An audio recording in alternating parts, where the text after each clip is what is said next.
Thanks for stopping by to listen to our video about passive and active voice, as presented by the Illinois Wesleyan Writing Center in spring 2021. Today, we're going to go over what active and passive voice are, some examples of active and passive voice that we kind of break down for you, and some places in academia you may use active as well as passive voice. First, let's talk a little bit about what they are. We'll give you some definitions of active and passive voice and some coinciding examples. Active voice is when the subject of the sentence, so the noun, usually that's a person, place, thing, idea, or phrase, completes the action or verb of the sentence. For example, the students completed the paper. Here, the students are doing the work, therefore, they are the subject, and completed is the action, as that is what they are doing. Another example, Ruth Bader Ginsburg ruled on many cases. In this sentence, Ruth Bader Ginsburg is doing the ruling, therefore she is the subject and ruled is the action she is completing. Passive voice, on the other hand, allows the focus to be on the action instead of the subject. So oftentimes the subject will come after the action instead of before. For example, the paper was completed by the students. Here the action was completed is before the subject, the students. Another example that we've taken from our last slide and switched into passive voice, many cases were ruled on by Ruth Bader Ginsburg. Here the action were ruled on is before the subject, Ruth Bader Ginsburg. We also found this funny, unlicensed meme, "It is being loved by me," as opposed to McDonald's famous slogan, "I'm loving it." That allows it to become passive voice.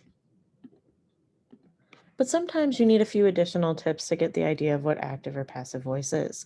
So for active voice, think about how a sportscaster announces a game as it is happening play by play. That style usually indicates active voice. Also with active voice, the direct object, the thing towards which or on which the action is being done, usually ends the sentence. With passive voice, on the other hand, you can usually tell if a sentence is passive by adding "by my friend" to the end of the sentence to see if it still makes grammatical sense. The direct object and passive voice sentences usually start or are near the beginning of the sentence. We want to consider a few more examples because sometimes repetition is in fact the mother of learning. So for active voice, we have the following. The speaker read the presentation, just as I'm doing now, a little meta, huh? In this sentence, the speaker is the subject, read is the action, and the presentation is the direct object, through which the action is being done. The speaker read the presentation is an active voice sentence. The war on drugs is still happening. This is our second example.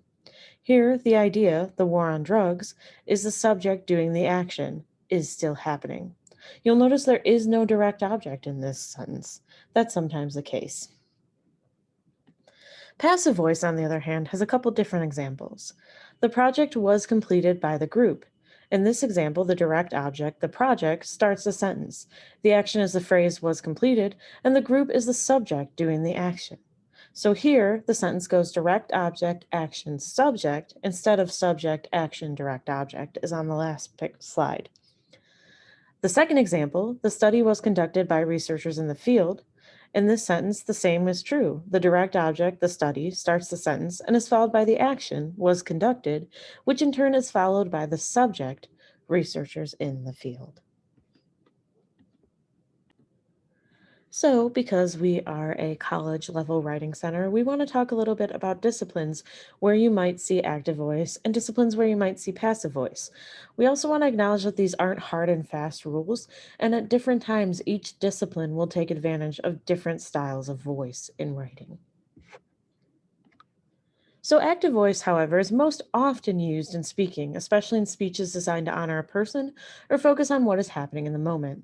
So, here we recommend you think about politicians' speeches, you consider sporting events, going back to that sportscaster example, and if all else fails, think about auctioneers. They're auctioning items in the present and they're using active voice to do it. Active voice is common in English papers, historical studies, and in some of the social sciences. But again, these aren't hard and fast rules, and it can change from place to place. Passive voice, on the other hand, is most often used when the subject might not be as clear to keep biases out of the writing or presentation. In these cases, the subject can be omitted altogether. Sometimes, for example, they might write something like, "The project was completed." We won't even know who completes the project. That's a great way to tell if it's passive voice. Passive voice is seen in academic disciplines like the sciences, so psychology, physiology, chemistry, biology, and so forth, especially with regard to lab reports, particularly if these lab reports are created by large groups of people. We want to thank you for listening to our quick breakdown of active and passive voice. To receive a copy of this PowerPoint on voice and our notes, please email ascanlon@iwu.edu. Thank you.